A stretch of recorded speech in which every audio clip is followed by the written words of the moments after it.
მოგესალმებით ძვირფასო ტელემაყურებლებო. Როგორც მოგეხსენებათ, ტელეკომპანია ქართულმა დაიწყო გადაცემათა ახალი ციკლი, სახელწოდებით მაჰა, რომელიც სიტყვასიტყვით ასე იშიფრება. გავხადოთ ამერიკა ისევ ჯანმრთელი.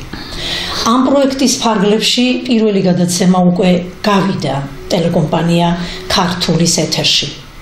Am გადაცემის ფინალში მეცნიერებმა დადეს აბსოლუტურად ლოგიკური დასკვნა, რომ სინთეტიკური პიგმენტები და ტოქსიკური პესტიციდები ძალიან მარტივად შეიძლება ჩანაცვლდეს ნატურალური პიგმენტებითა და ოზონით. ოღონდ აქ იბადება კითხვა.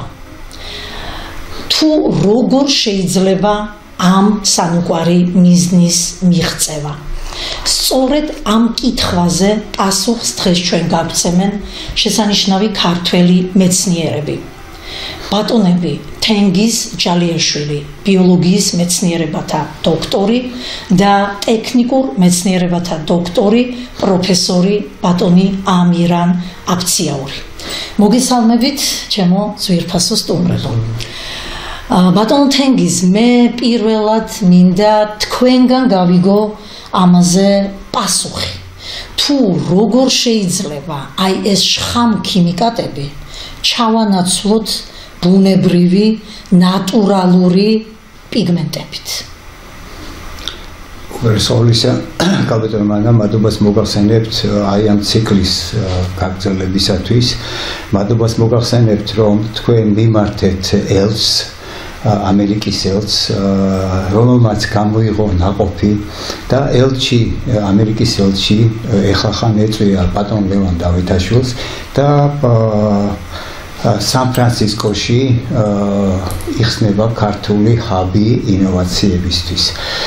შესაბამისად, ჩვენ სწორედ რომ ქართული ტელევიზია თქვენი ხელმძღვანელობით იქნება ძალიან საშური, რომ ჩვენ საზოგადოებას გავაცნოთ ის ბიორაციონალური ტექნოლოგიები, რომლითაც ეს მაჰა შეიძლება განხორციელდეს დაბალი ღირებულების მქონე, ოღონდ მაღალი ღირებულების საკვების წარმოებით.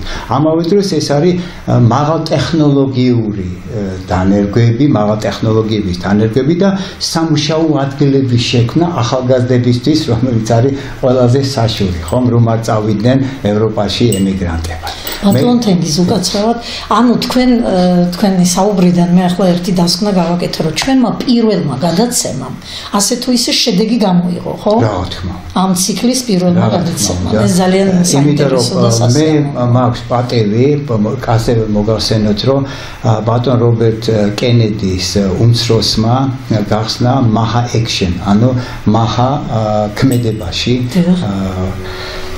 და მე მიმართე მის პრეზიდენტს, ასევე მიმართე ვინც კი მხარს უჭერს ბატონ რობერტ კენედის აი ამ მაჰას იმაში.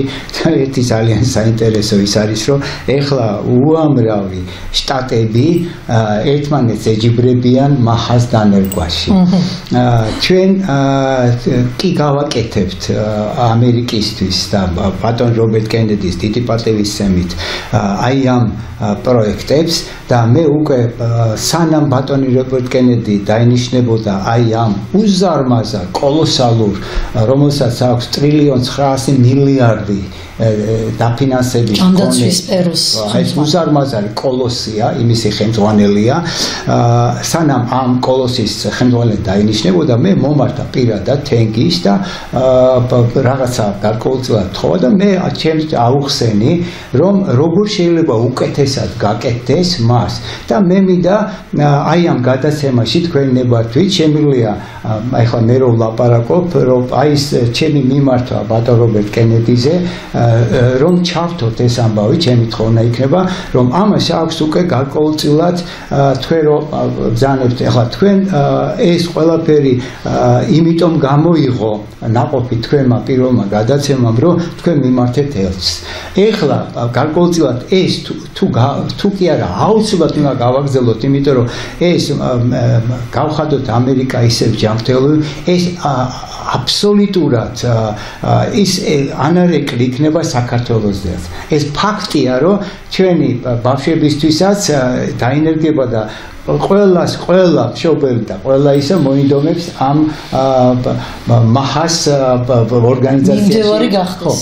ეხლა აი ამ მაჰა ექშენსი უკვე ბატონი გიორგი ტივცევაძე უკვე გაწევრიანდა, და მე ჩემი მოგზალებული თხოვნა იქნება მაჰა ექშენ აი ამ მაჰა ქმედებაში ასევე გაწევრიანდეს თქვენი ტელევიზია, ვინაიდან თქვენი ტელევიზია არის შეიძლება ითქვას პირველი არც ერთი ტელევიზია ამ მაჰას იმას არავინ არ იმაშრება,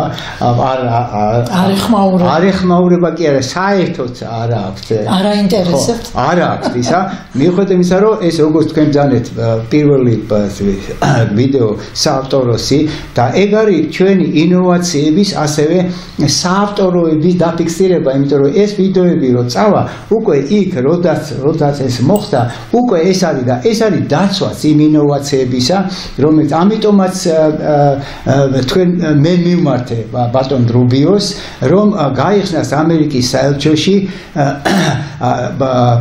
ინოვატორებისა და მათ ინოვაციების დეპარტამენტი.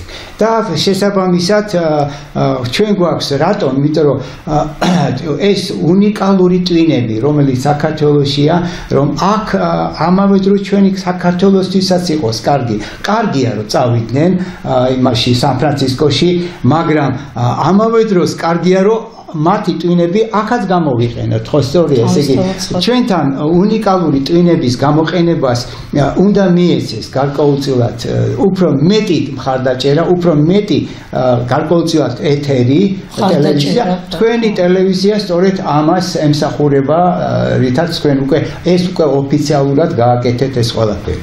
ეხლა მე მინდა თქვენ კითხვაზე პასუხი გავცე და ერთდროულად ვთხოვო ბატონ აბირანს, რომელიც არის აბსოლუტურად აი ამისთვის შექმნილი, აი ამ მაჰასთვის შექმნილი, რატომ? იმიტომ რომ ჩვენ შეგვიძლია სინთეტიკური პიგმენტები ჩავანაცვლოთ ნატურალური პიგმენტებით, ჩვენ შეგვიძლია ჩავანაცვლოთ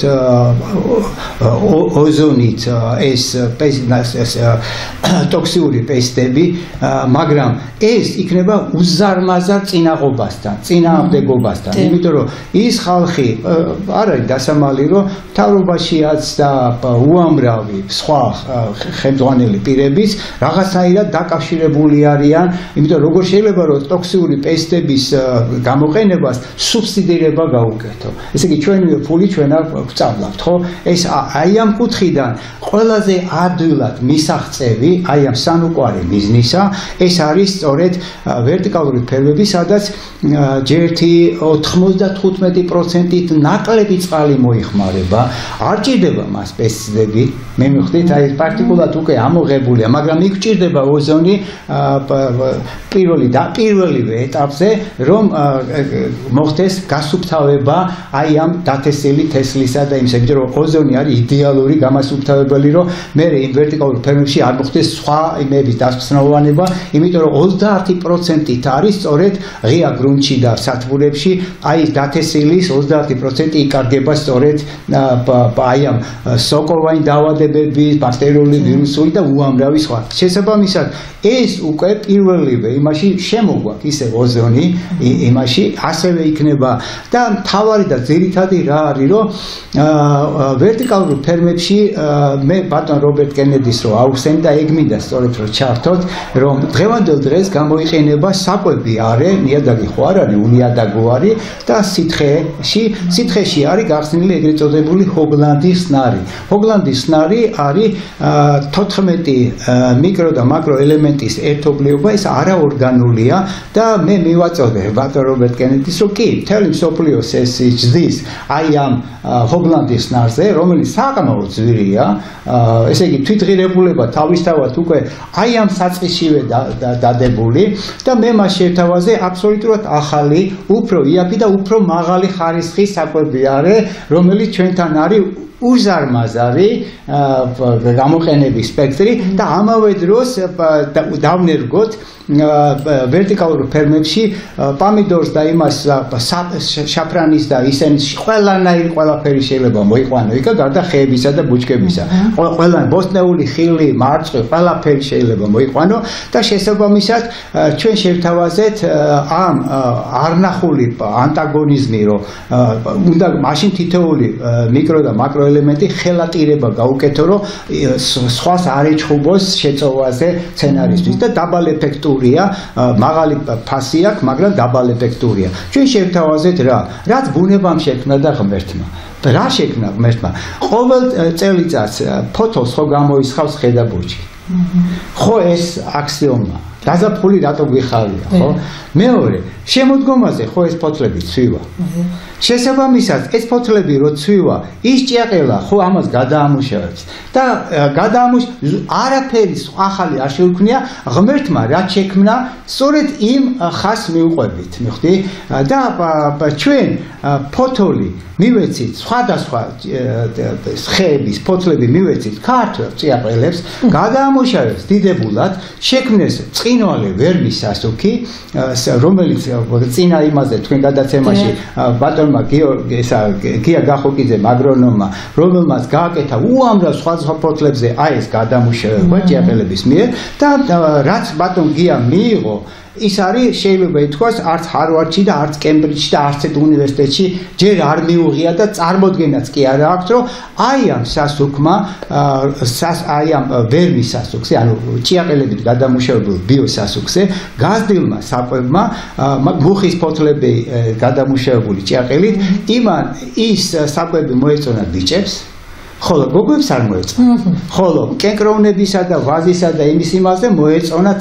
გია მეუთხარი, შენ კემბრიჯში და ჰარვარდში უნდა აგირჩიო, მეუთხარი, მიგიწიო კენიაში რომ საკვებით, იმიტომ რომ დღევანდელ დღეს რა არის, რომ MPK-ი, აზოტი, ფოსფორი, კალიუმით მოყვანილი იმას არც გემოაქვს, არც სუნი აქვს, არაფერი არ არის.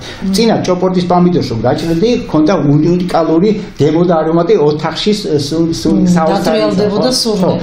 შესაბამისად, ეხლა ისმის საკითხი რომ ჩვენ იქნებ დაუბრუნდეთ, იმიტომ რომ პირველი დღეს რაც არ ვიცით მე ეს არ ვიცით რომ აი ჯოპორტის იმაში კარბონბალო დაატრიალებდა იმ ფოთლებს, აი იმ ფოთლების რომელი ერთობლიობა, რომელი ჯოპორტის პომიდორს აძლევდა და ის ჭიაყელა რომ გადაამუშავებდა იმას, როგორი მიკროელემენტების სპექტრი მიეცა ამ სცენარეს, რომელმაც შექმნა ეს უზარმაზარი, არნახული 30000-ზე მეტი თაიგული ამ იმისა. შესაბამისად, ეხლა ვყურებთ ფოთოლი ფაქტიურად უფრო იაფია, ჩვენ გვაქვს ეს ყველაფერი ჭიაყელა ჩვენი გვაქვს, ქართველი, არ გვინდა ეს კალიფორნიის ჭიაყელა, ხო, გადასარევად მუშაობს და კალიფორნიის ჭიაყელაზე უკეთესად მუშაობს, თანაც ჭიაყელა რო ამას ამუშავებს, ის ამავე დროს მრავლდება და უნიკალური ცილა დედის ძესთან არის მისი ცილოვანი ამინომჟავური შემადგენლობა ამ ჭიაყელისა.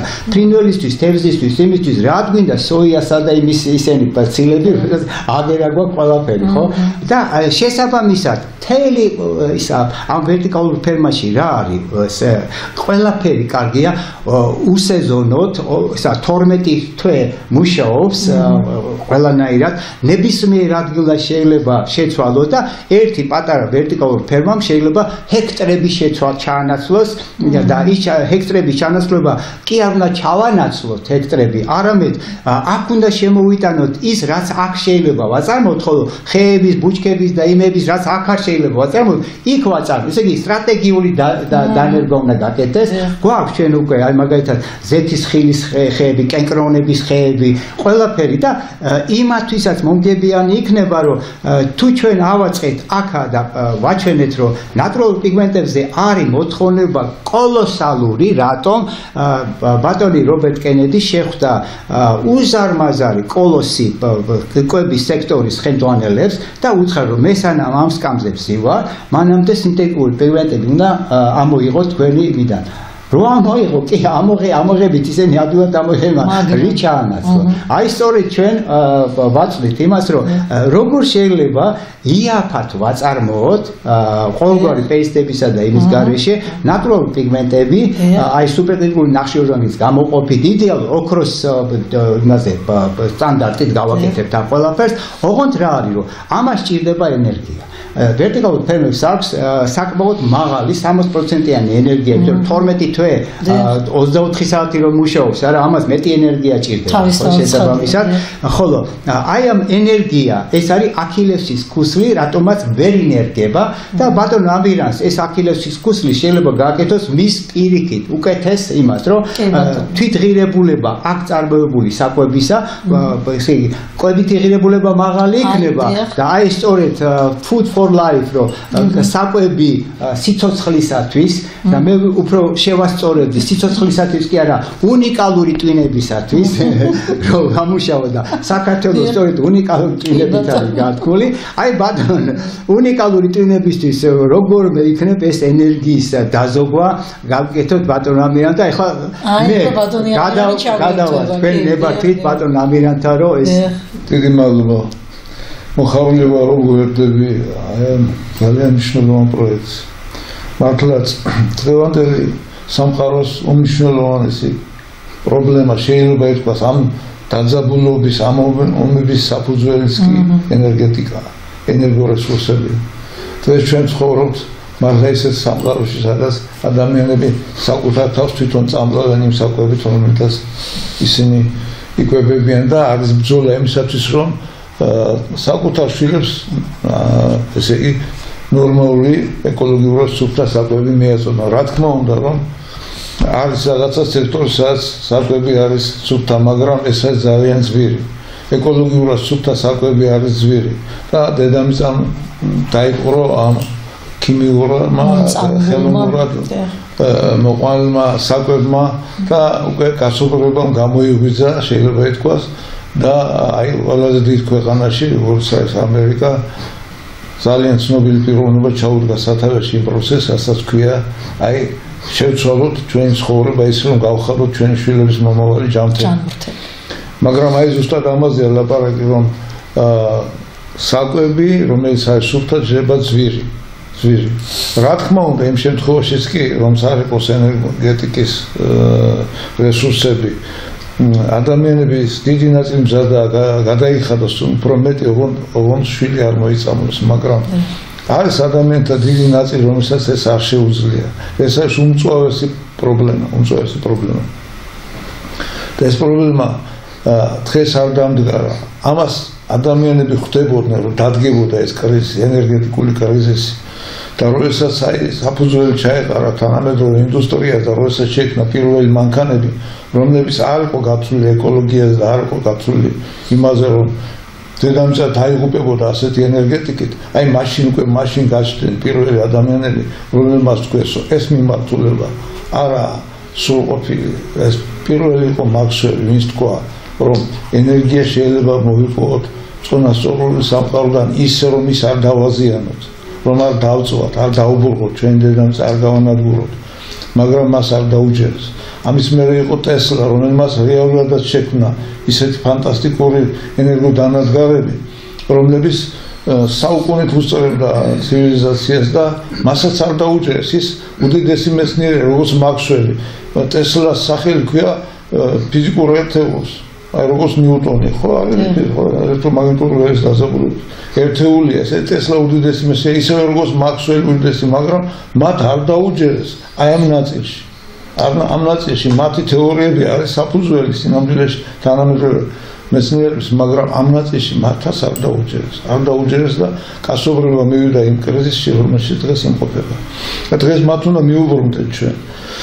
მაგრამ ეს არაა იოლი, იმიტომ რომ კაცობრიობა შევიდა ისეთნაირად ამ სიღრმეებში, ამ თანამედროვე ტექნოლოგიების, რომლებიც საუკუნეზე მეტია დაინერგა, ხომ, რომ აქედან უცებ გამოსვლა არის ძნელი და ინერციით ეს ტექნოლოგიები კიდევ გაბატონებულია. მაგრამ მიუხედავად ამისა, ენერგეტიკა ვითარდება და ვითარდება შესაძლებლობები. უპირველეს ყოვლისა, მოდი ვილაპარაკოთ იმაზე, რაც უკვე რეალურად აღიარებულია, რომ დღეს ყველაზე ეკოლოგიურად სუფთა ენერგეტიკა არის მზის და ქარის ენერგეტიკა. და მაინც იგი არ ვითარდება ისე, როგორც უნდა ვითარდებოდეს. იმიტომ რომ მზისა და ქარის ენერგეტიკა უფრო ძვირიდება, ეს ელექტროსადგურები ძვირია, იმიტომ რომ საჭიროა ენერგიის აკუმულირება, დაგროვება და ეს სისტემა აძვირებს ამას. და ბიზნესმენები არ ფიქრობენ, მათ უნდათ რომ რაც შეიძლება მცირე კაპიტალდაბანდებით უცებ ამოიღონ მოგება და არ უყურებენ იმას, რომ ჰიდროელექტროსადგურებით ისინი აზიანებენ გარემოს და ბევრ პრობლემას უქმნიან ჩვენს საერთოდ გარემოს სივრცეს, მაგრამ ჩვენ დრო აღარ გვაქვს იმისა, რომ ასე თავის ნებაზე მივუშვათ ეს პროცესები, რომ კაცობრიობას უკვე აენთოს განგაშის სიგნალი, როდესაც კაცობრიობა უკვე შედის უმძიმეს კრიზისში და ეს გაიგო უდიდესმა სახელმწიფომაც კი, როგორც არის ამერიკა და ფაქტობრივად რევოლუციური ცვლილებები ხდება. საქართველო ამ პროცესში შეიძლება უნიკალური შესაძლებლობებით ჩაერთოს. ესე იგი, გარდა იმისა, რომ ჩვენ გვაქვს ჩვენი მოსაზრებები, თუ როგორ უნდა დაინერგოს მაგალითად მზის და ქარის ენერგეტიკა, იმიტომ რომ თუ ვერტიკალური ფერმები იქნება, რომელსაც საკუთარი ავტონომიური ენერგომომარაგება ექნება, ეს პროდუქციას უცებ გააიაფებს. მაგრამ იმისათვის, რომ ეს ქარის და მზის ენერგეტიკა რენტაბელური გახდეს და იაფი გახდეს, ხო, ამისათვის საჭიროა სააკუმულაციო სისტემები და საქართველოს ამისი უნიკალური შესაძლებლობები აქვს. თავარია მხარდაჭერა იყოს, რომ ეს განავითაროს. გარდა იმისა, რომ გვაქვს ბუნებრივი აკუმულაციის საშუალებები, არის კიდევ მეორად მაგალითად გამოყენებული ბატარეების ხელახალი გამოყენება უკვე როგორც მაგალითად ტრანსპორტში გამოყენებული. ეს არა ჩემს მიერ მოგონილი, ეს ბევრ ქვეყანაში ამას აკეთებენ, რომ ახალ აკუმულატორებს გარკვეული პერიოდი ხმარობენ ტრანსპორტში და შემდეგ იყენებენ სააკუმულაციო სხვა დანიშნულებით. ეს ერთ-ერთი მიმართულებაა, ეს ეკოლოგიურად ამათი თავმოყრა და ხელახლა გადამუშავება და იმიტომ რომ აკუმულატორებში ისეთი ნივთიერებებია, რომლებიც ბუნებაში გადაყრა არ შეიძლება და თანაც ძნელად მოსაპოვებელი ნივთიერებებია, ლითიუმი, კობალტი და ასე შემდეგ, რომლებიც ასევე ეკოლოგიურ პრობლემებს ქრიან და მეორე მხრივ მათი მოპოვება ძნელია. ეს ცალკე მიმართულება, რომელზეც გვაქვს ჩვენი შეხედულებები. მაგრამ გარდა ამისა გვაქვს კიდევ უფრო სერიოზული წინადადებები, რომელიც უკვე მომავლისთვის არის გამიზნული. ეს არის ისეთი ენერგოტექნოლოგიები, რომლებიც საშუალებას იძლევა წონასწორული გარემოდან მივიღოთ ენერგია, ესე იგი ისეთი გარემოდან, სადაც არ არის ტემპერატურების სხვაობა და არ არის წნევა დონეთა სხვაობები, ესე იგი წონასწორული სისტემის ენერგიის გამოყენება არის პრობლემა, თორე არაწონასწორობა იქ ადვილია ეს, როდესაც წყალი ზემოდან ქვემოთ ვარდებოდა, ადამიანი მაშინ მიხვდა, რომ შეიძლება ენერგია მიიღოს, მაგრამ აბა მოდი და მივიღოთ ენერგია დამდგარ წყალში. ესე იგი, წონასწორული სისტემის გამოყვანა წონასწორობიდან წარმოუდგენლად ეგონათ, რომ ადამიანს არ შეუძლია რომ დააღვიოს წონასწორობა და ენტროპია შეამციროს, ენტროპია მიისწრაფის მაქსიმუმისკენ, მაგრამ ეს პირველად მაქსველმა თქვა, არ დაუჯერეს, ხო? აი ახლა მაგალითად ამერიკაში ცნობილი მეცნიერი ჰევან პოლაკი, რომელმაც დაამტკიცა, რომ შეიძლება ადამიანის გონებამ წონასწორობა დააღვიოს, მან ერთი ნივთიერება მეორეს შეახო, წყალი შეეხო, რაღაც სპეციალური ჭურჭლის ზედაპირს და გაჩნდა პოტენციალთა სხვაობა. ის რომ მას ენერგია უფრო წყალი შეეხო კედელს და გაჩნდა პოტენციალთა სხვაობა, წონასწორობა დაერღვა. გაჩნდა პლუს მინუსი. ესე იგი ექსპერიმენტულად დადასტურდა, რომ მაქსველი სწორი ყოფილა, რომ თურმე პოტენციალთა სხვაობა შეიძლება ისე ენერგიას არ ხარჯავდა და მე უბრალოდ ამარო სტაბილურად იმუშავოს, თურმე საჭიროა სინათლე, იმიტომ რომ სინათლე არის ფოტონებში. ფოტონების ნაკადია, მაგრამ თურმე ესაც არა აუცილებელი, ვინაიდან ფოტონები არის თვითონ ნივთიერების შიგნითაც ვაკუუმში, ვაკუუმი არის სავსე ფოტონებით, რომლებიც ირხევენ, ესა ნულოვანი რხევების ენერგია, ეს არის ფოტონები, რომლებიც მიმალულია ვაკუუმში, რომელსაც აქვს კოლოსალური ენერგია, ესა ვაკუუმის ენერგია. და აი ამ საკითხებზე მუშაობენ ჩემი გერმანელი კოლეგები, რომლებიც ამ ვაკუუმის ფოტონებიდან იღებენ, ის რომ სხივიც არ ჭირდება, იღებენ ენერგიას. აი აქ უკვე სხვა ეტაპზე გადავდივართ მეცნიერების. მე პირადად ამაზე ვწერდი დაახლოებით 15 წლის წინ და ვამბობდი რომ შეიძლება რომ წონასწორული გარემოდან ეს ფაქტობრივად მე მაქსველს უჭერდი მხარს რომ წონასწორული გარემოდან და მომყავდა უამრავი მაგალითები ბუნებრივი პროცესები რასაც ჩდება ადამიანს შეუძლია ხელოვნურად გონებით ენერგიის ხარჯვის გარეშე შექმნა წონასწორ პოტენციალთა სხვაობა და შესაბამისად მიიღოს ენერგია. აი, რამდენჯერმე გამოვაქვეყნე ამასთან დაკავშირებით და როდესაც ერთ-ერთი ჩემი ნაშრომი გამოვიდა გერმანიაში საარბრიკენში, მე დამიკონტაქტდნენ ჩემი გერმანელი მეგობრები, რომლებსაც თეორიულად დაინტერესდა ჩემი შედეგები და ისინი პრაქტიკულად მუშაობდნენ ასეთ საკითხებზე. ესეთი არის მარკუს რეიდი მიუნხენიდან და მისი ლაბორატორია, რომელსაც შექმნილი აქვს ესე თვითდამტენი ბატარეები, რომელსაც არ ჭირდება მზის სინათლე, არ ჭირდება არაფერი და ვაკუუმის ენერგიის ხარჯზე გამოიმუშავებს. მაგრამ თვითონ ვაკუუმი თავის მხრივ გარემომცველ სივრცესთან ურთიერთმედებს და თბური ფლუქტუაციები და ვაკუუმის ფოტონების ფლუქტუაციები ერთმანეთთან ურთიერთმედებს და ვაკუუმი თავის მხრივ ითხრობს თბურ ენერგიას, ეს არ არის იზოლირებული სისტემების სინამდვილეში. აქედან გამომდინარე, გარემოდან ენერგიის მიღება შეიძლება და ეს არის ენერგეტიკის მომავალი.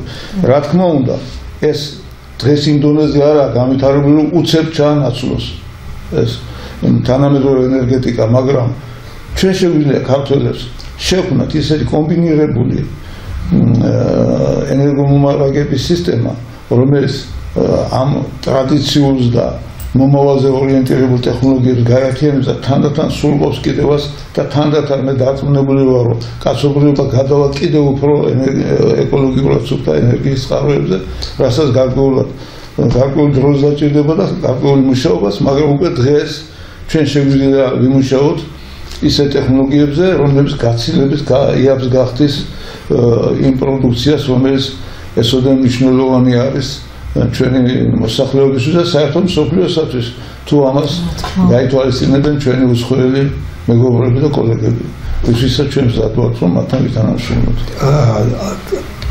დიდი მადლობა. თქვენ თუ გაქვთ კითხვა? მე იმდენად საინტერესოდ საუბრობდა ბატონი ამირანი, რომ აი მონუსხური უსმენდი და მე ბედნიერი ვარ, მე მხოლოდ ამის თქმა შემიძლია, რომ ბედნიერი ვარ, რომ ტელეკომპანია ქართულში დაიწყო ეს მეტად მნიშვნელოვანი და მე კიდევ უფრო მეტსაც ვიტყვი, რომ სასიცოცხლოდ მნიშვნელოვანი პროექტი. იმიტომ რომ ამ პროექტის განხორციელება, ვფიქრობ, ეს არის გარანტია ჩვენი მომავალი თაობის სიჯანსაღისა და კეთილდღეობისა. დავამატებ მე რომ ჩვენი ნაშრომი მარკუს რეიდთან ერთად წარდგენილი იყო იაპონიის პრიზზე, რომელიც ერთ-ერთი პრესტიჟული პრიზია ინოვაციების სფეროში. და იმედი მაქვს, რომ ჩვენი ეს სამეცნიერო მუშაობა სათანადო შეფასებას სრულებს მეცნიერულ წრეებში.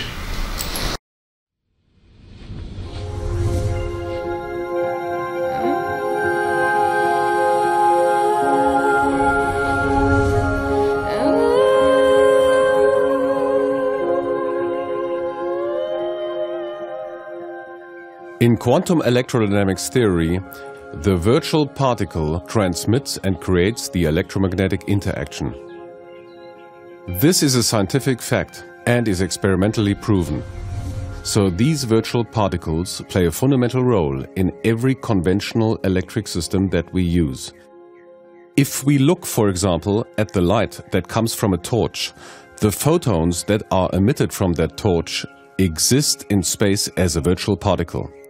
The interesting thing about these virtual particles is that they emerge from seemingly empty spacetime itself. This means that all electromagnetic energy primarily comes from spacetime. Using this view, the possibility arises to describe the function of an electromagnetic system in a different way.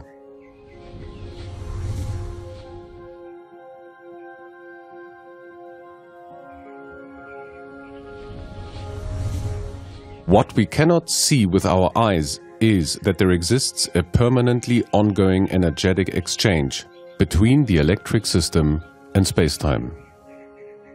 Following this idea, every electromagnetic system is an energetically open system that permanently receives energy from spacetime and permanently gives back to spacetime the same amount of energy. Since the absorption and radiation of energy towards spacetime is balanced, we do not see a gain or loss of energy, and that's why electromagnetic systems behave like closed systems. The first law of thermodynamics, the conservation of energy, shows this situation. An idea a few scientists have come up with is that it should be possible to build an electromagnetic system in such a way that it behaves like an energetically open system. And as is known with open systems, they can generate more energy at the output as was input before by the operator.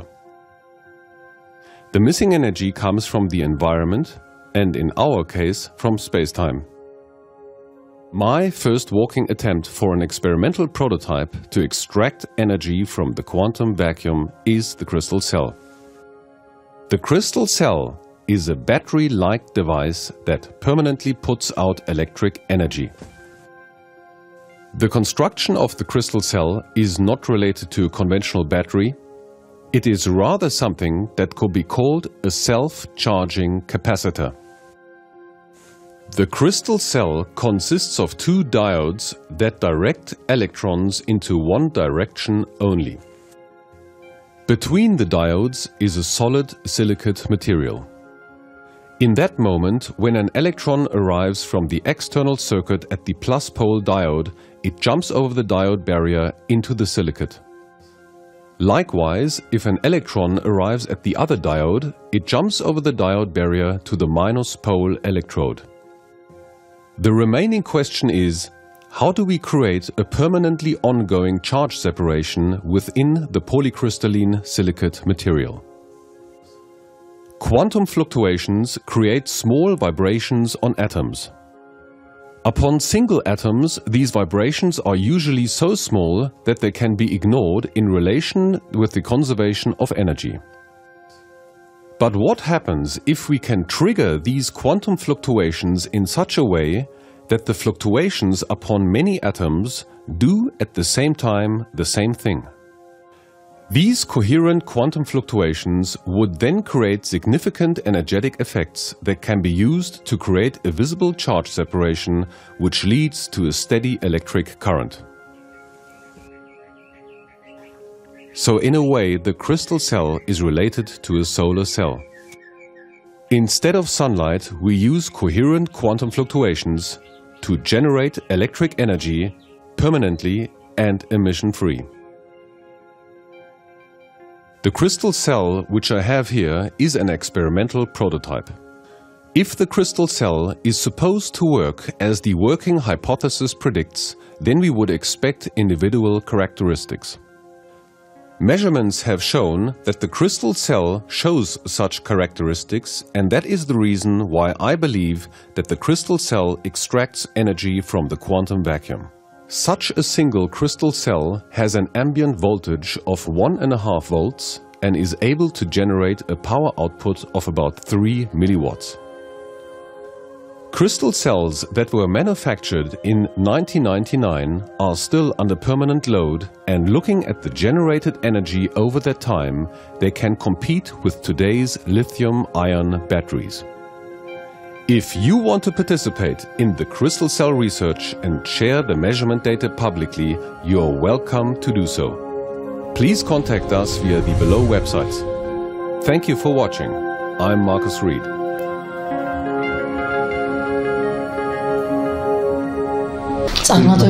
პირველი კითხებით თუ ნებისმიერ პირველი მცირე კომენტარი თქვენ ბრძანეთ რომ სასწორად მნიშვნელოვანია დიახ გეთანხმებით იმიტომ რომ ეხლა ხან გამოქვეყნდა პრეზიდენტ ტრამპის მიერ რომ რა იწევს რომ წინა თუ ერთი ბავშვი იყო აუტისტი 10000-ში და უფრო ეხლა არის 1.36-ში და ეხლა ხან სულ ახალი მონაცემებით 1.33-ზეც კი წავიდა ესე იგი პრაქტიკულად ეს არის პანდემია, ეპიდემია აუტიზმისა.